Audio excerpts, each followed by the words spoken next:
What's up, Wizards? It's Dev from The Place. Now, I've already done a part 1 of this video in case you haven't seen it yet, and the reason I'm doing a part 2 is because like a whole 4 people in the comments section of the first one said they wanted a part 2 of this video, so to me that means my entire audience is clamoring for this content. So we are going to talk about 10 more cards from the Final Fantasy Commander product that I think you should at least know exist. Right.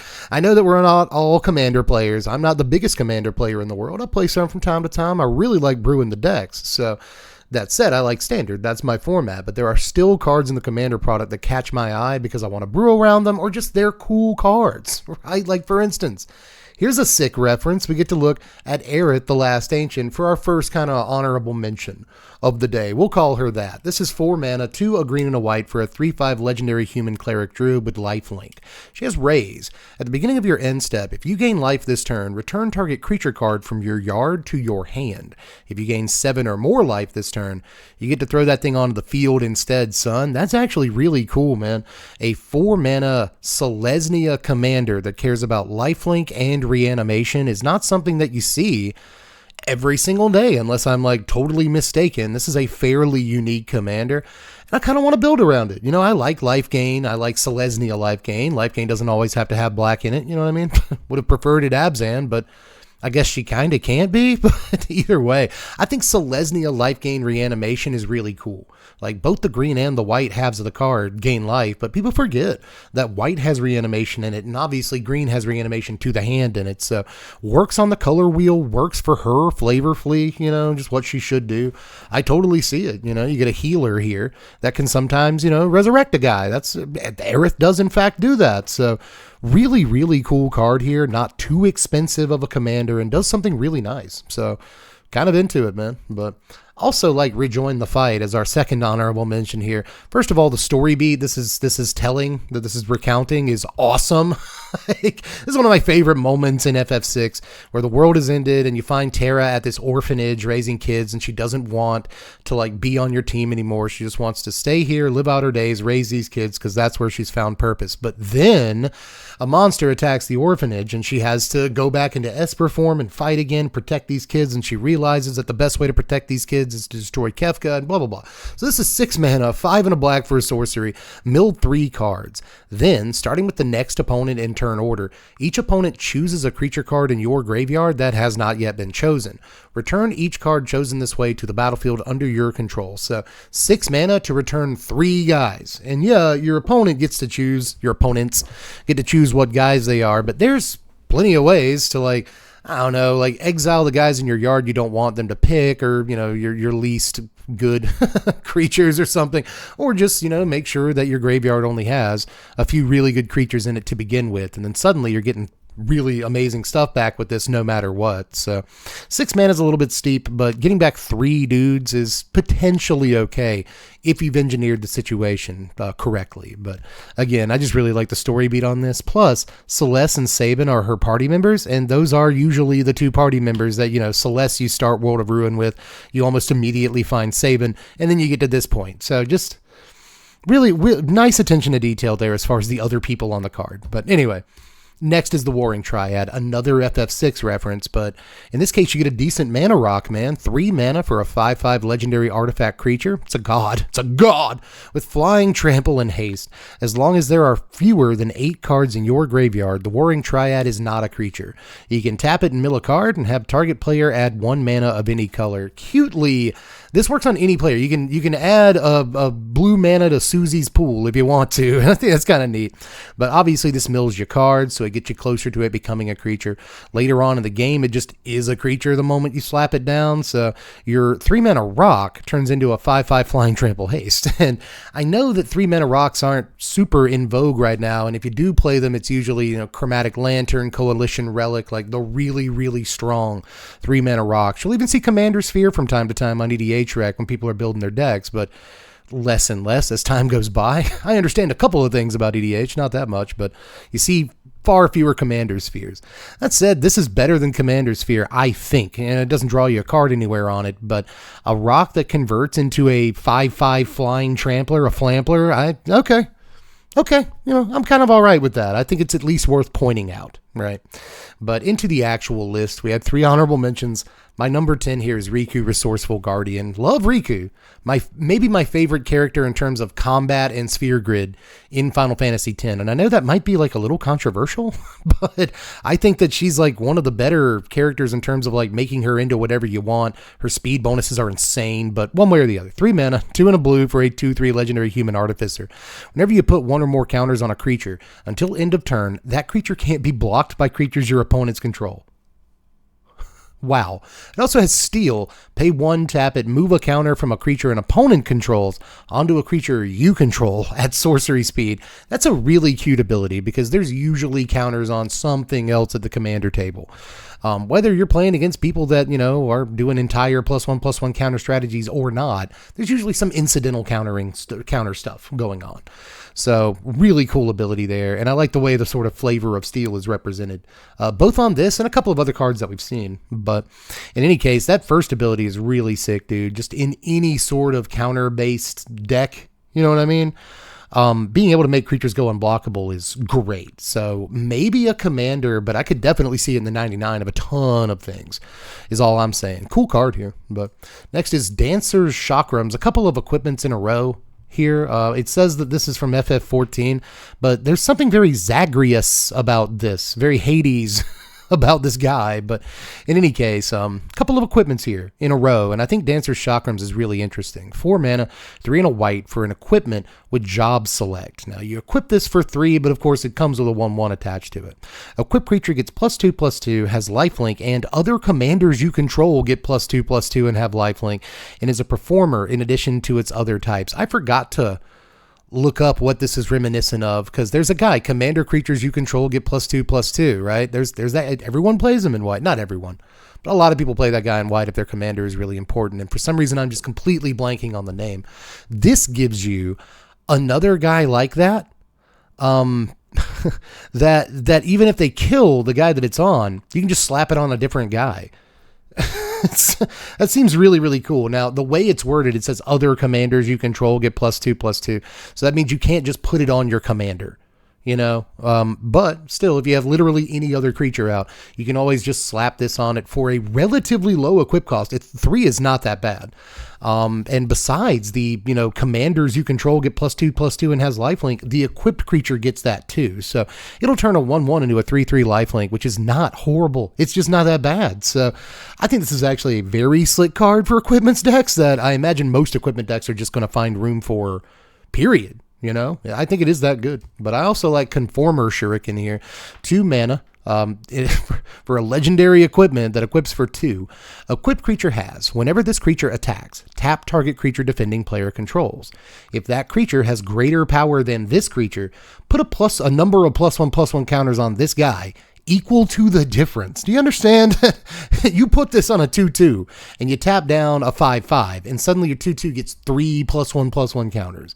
That's insane. It actually kind of incentivizes you putting it on smaller creatures, which I think is kind of neat. But even if you put this on a 4/4 and you tap down a 6/6, it still gets 2 +1/+1 counters. And I think that's actually really, really cool, especially considering a lot of commander pods have one person at the table that has a 10/10. For whatever, maybe it's gotten a bunch of counters on it, or maybe they just played some sort of Gigantosaur variant, you know, they've got a 10/10 out, and suddenly if you attack with a 2/2, it gets 8 +1/+1 counters. And I know that's not going to happen every single day, I get that, but it will happen from time to time, maybe more than you think. And honestly, this thing does not cost much to get out, and it doesn't cost much to equip. Once you've equipped it to one creature and gotten the bonus on it, and it also makes it easier for you to attack. Tap a creature they control is okay. Especially for such a low investment. But, you know, once you get one creature, the +1/+1 counters, just slap it on something else next turn and make that thing big too, man. Like, I actually think this is a really slick equipment too. I wanted to point both of these out. But next is Bugenhagen. I've never known how to pronounce this guy's name either. Final Fantasy VII is one of my favorite Final Fantasies, to say the least. I'm kind of a freak about it, but I've always, Bugenhagen? Is that how you say his name? Bugenhagen, Wise Elder, is 2 mana, 1 and a green for a 1/3 legendary human shaman with reach. At the beginning of your upkeep, if you control a creature with power 7 or greater, draw a card. Also taps for a mana of any color. So I'll say this, not the absolute best mana dork in the entire world, but a pretty dang good one, man. Like, it's just a normal dork on turn 2, you know. I guess it's better than a Druid of the Cowl. Druid of the Cowl doesn't have reach, but apart from that, it just is Druid of the Cowl, but not Elvish. So there's that. But yeah, if you control a creature power 7 or greater, draw a card once a turn, beginning of your upkeep, I actually think is a relatively powerful ability. It doesn't look like it's that advantageous, but you can have a 7 power creature really, really early in the game and just start drawing an extra card every turn in your ramp deck or your green deck, your creature deck with Beast Whisperer and a bunch of other stuff, Zero the Menagerie. So like, I think this is actually like, why not? Is kind of my point on this one. Like, why not play this as a mana dork? Because most mana dorks don't draw you an extra card every turn at a certain point in the game. And that certain point is like turn 4. You know, like, I think this could actually be really, really slick. Just again, when you see a card like this and you have to ask yourself, why not play it? You know? But next is Kefka Dancing Mat. A lot of people wanted me to talk about this card. 7 mana, 5 a black and a red for a 6/6 legendary human wizard. During your turn, Kefs has Indestructible. At the beginning of your end step, exile a card at random from each opponent's graveyard. You may cast any number of spells from among cards exiled this way without paying their mana costs. Then each player who owns a spell you cast this way loses life equal to its mana value. Now that's a Kefka. I saw some people were really upset, oddly, really, about the Kefka that's in the standard set. And I'm not sure that Kefka is super playable, but when you turn it over, it's incredibly powerful.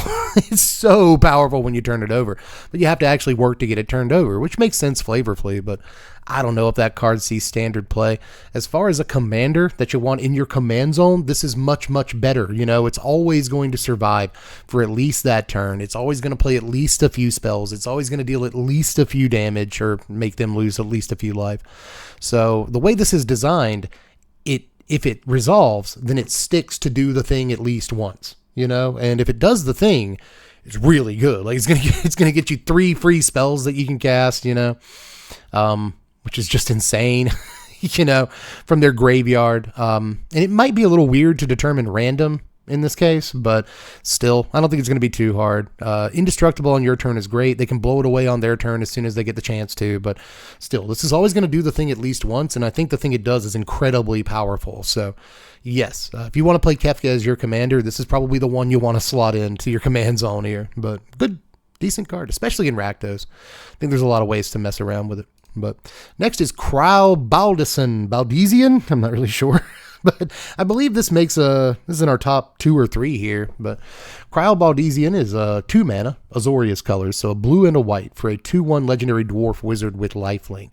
It's also got Trace Ether. Whenever you cast a non-creature spell, I love that line of text in the set. Whenever you cast a non-creature spell, you may return target creature card with mana value equal to that spell's mana value from your yard to your hand.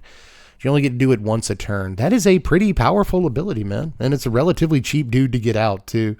You know, so cast an artifact, cast an enchantment. You know, let's say I cast my Smothering Tithe in my blue-white deck, or I get back a 3-drop, you know. I cast my Rhystic Study, get back a 2-drop. Like, that's pretty good value. Doesn't bring the creature into play or anything, which is kind of nerfing the card slightly. But if it brought the creature into play, it would be insane. At just 2 mana, that would be way too powerful. So, you know, you see a little bear here, almost a bear. 2 mana, 2 power lifelink guy. Not the worst stats in the world. Not embarrassing, at least. And an ability that's just, it pops off all the time, you know, because you can do it once on your turn, once on your opponent's turn, once on your opponent's turn, once on your opponent's turn, once on your turn. And honestly, it's just really hard to keep creatures dead if you've got this guy. And like, again, this works where like, okay, remove your guy, get back my guy. Remove your guy, get back my guy. Draw some cards, get back my guy. Like, that's just pretty dumb to me, and could be specifically good in a deck that's trying to sack its own creatures in blue and white if such a thing exists. Usually you need black for that theme, but not always. So I think it's really, really cool. Don't know if it goes in the command zone or the 99. Feels like a 99-ish card, but there's plenty of ways to brew around this in your command zone. So just kind of a big fan in general. But next we'll move on to Yuffie, Materia Hunter here. This is 3 mana, 2 and a red for a 3/3 legendary human ninja with ninjutsu, 1 and a red. When Yuffie enters, gain control of target non-creature artifact for as long as you control Yuffie. Then you may attach an equipment you control to Yuffie, which is how I used to say her name when I was a kid playing Final Fantasy VII. Her name was Yuffie the whole time. And then I got older, learned that everyone in the world pronounces her name Yuffie. But in any case, the ninjutsu on this is cool. 2 mana to ninjutsu in red, of all things. You don't see a whole lot of red ninjas. But, 2 mana to get a 3/3 that will steal a soul ring or an arcane signet or a talisman or something. And sometimes it can steal something way better, like it can steal an illusionist bracers or something, or, a 6 or 7 mana artifact, which is absolutely insane. So, actually pretty good, I think, in most games of Commander. And obviously, if you have an equipment laying around of your own, you can steal one of their equipments as well. You can steal their Swiftfoot boots and attach it to Yuffie, which is great. Don't get me wrong, but if you happen to have a Swiftfoot boots laying around, you can also just attach that to Yuffie. So I think that's really cool. Or like a sword or something. Anything like a Colossus hammer or an Ultima weapon. We just saw that the other day. It costs 7 to equip, right? Yeah, just throw it on Yuffie. That seems nasty. So kind of very cool. Just stealing a non-creature artifact could be good enough, because again, if you steal a soul ring or a talisman or something, they're going to tap it down before you can steal it if it wasn't already tapped down. But it still kind of feels like you ninjutsu'd who are in for less of a cost. If you grab a soul ring, it almost feels like that was a free ninjutsu. So really cool card that I think can do some actual damage at commander tables. But next is Shadow, Mysterious Assassin. We weren't in the top 3, actually. I think there's a few more after this. Shadow, Mysterious Assassin is 3 mana, 2 and a black for a 3/3 legendary human assassin with Death Touch. It also has Throw. Let's see how they represented this. Whenever Shadow deals combat damage to a player, you may sacrifice another non-land permanent. If you do, draw 2 cards, and each opponent loses life equal to the mana value of the sacrifice permanent. This is another one that could either be like a fun commander to brew around, or more likely, I think here, work well in the 99 of a bunch of decks. In an Aristocrats deck, it might be really fun to, first of all, he has to deal combat damage. I want to point that out. So you have to make him unblockable, give him Shadow, give him a different form of evasion, because Death Touch might not be enough. Attack the one person that can't block him, all that stuff. So it might be tough to get in with him, and that's the worst part of the card. All right. But in an Aristocrats deck, it might be fun to main phase, play a card off of Citadel, play a card off of Citadel. Oh, you hit a land on Boris's Citadel. Well, just get in with Shadow and then fling the Boris's Citadel, draw 2, and everyone loses 6 or something. So that could be a nasty play, but there's a bunch of plays like that. Like even if each opponent only loses 2 or 3 life, that could be a decent play. Especially if you're looking to sacrifice things anyway. Shadow is kind of a sack outlet. So I don't think this is an incredibly powerful commander card, but it is stuff you can engineer some really wild plays around, and just fling a 10 mana thing at everyone that you cheated into play or something could actually be really fun. Let's say that I've somehow got a Valgavoth in play through reanimation. Well, now I can fling it and everyone takes 9, 8, 9, whatever that card costs. So absolutely nasty. I've got a Bahamut from this set in play, and I don't really care about Mega Flare. Sure, I'll just throw it at everyone for 9. That'll probably do more damage than Mega Flare. So, yeah, man, I think Shadow is actually a fun guy for Commander, but I do worry about, actual playability, but, a girl can dream. Let's move on to Champions from Beyond. I believe this is our number 2 card, if I'm not mistaken. 2 white and X for an enchantment. When this enchantment enters, create X 1/1 colorless hero creature tokens. It also has Light Party. Whenever you attack with 4 or more creatures, scry 2 and then draw a card. But it also has Full Party. Whenever you attack with 8 or more creatures, those creatures get +4/+4 until end of turn. So that's +32/+32 on all those bodies if I'm doing my math right. I really hope I am. You get kind of antsy about stuff like that when you're a YouTuber for long enough. But yeah, that's correct.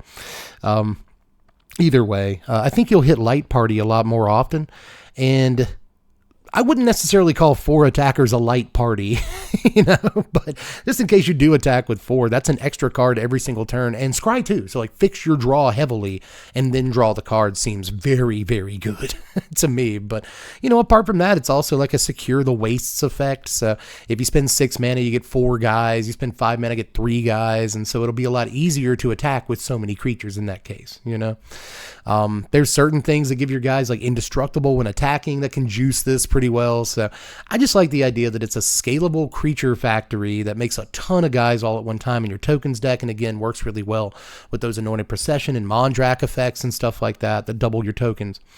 And then also, you know, it may not be as good as some other white enchantments, Trouble in Pairs, Smothering Tithe, whatever, but does just sit on the table and draw you cards turn over turn if you can attack with 4 guys. So I think it's actually a really powerful effect for white decks and Commander. But next, and I believe finally, we will look at Tromell, Seymour's Butler. Note that Seymour didn't make the list at all, although I do think he's okay. But Tromell, the Butler, he makes the list. 3 mana, 2 and a green for a 2/3 legendary elf advisor. Each other non-token creature you control enters with an additional +1/+1 counter on it. Here's the deal. You can pay 1 and tap him to proliferate X times, where X is the number of non-token creatures you control that entered this turn. So the word non-token is nerfing this a good bit, but I do not see, especially if you have like a Beast Whisperer or some other card draw engine on the effect, a Greater Good or something on the board, I don't see it being too hard to play 2 or even 3 non-token creatures over the course of a turn. Again, if you have the right mana, the right card draw effects, you're in the color for both of those things. So I don't think it's too hard to hit this for proliferate 2 or 3, and at that point, I think this is a really, really strong card. This is another one where I'm not sure if it's Command Zone or 99, but I think you could make a case for both.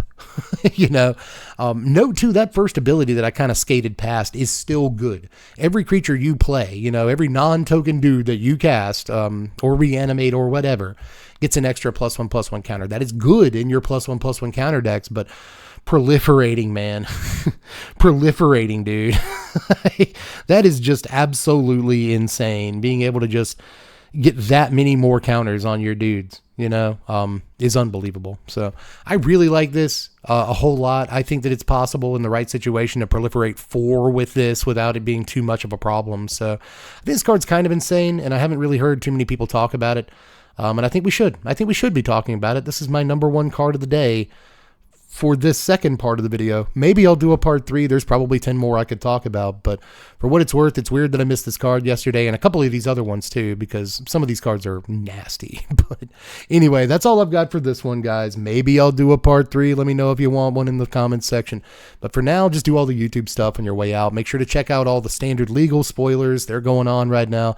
Got like 4 of them on the channel so far. Watch them. But apart from that, hit the like button on your way out. You can hit the subscribe button too if you're into it. I hear that brings you good luck and good fortune for the rest of your days. Apart from that, I have a Patreon, or a Patreon. I think that's how you pronounce it, Patreon.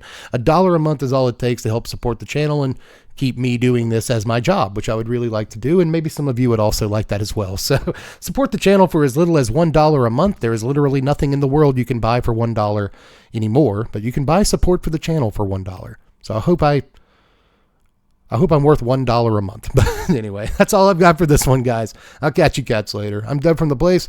Thanks for watching, Wizards. Spread love and be kind.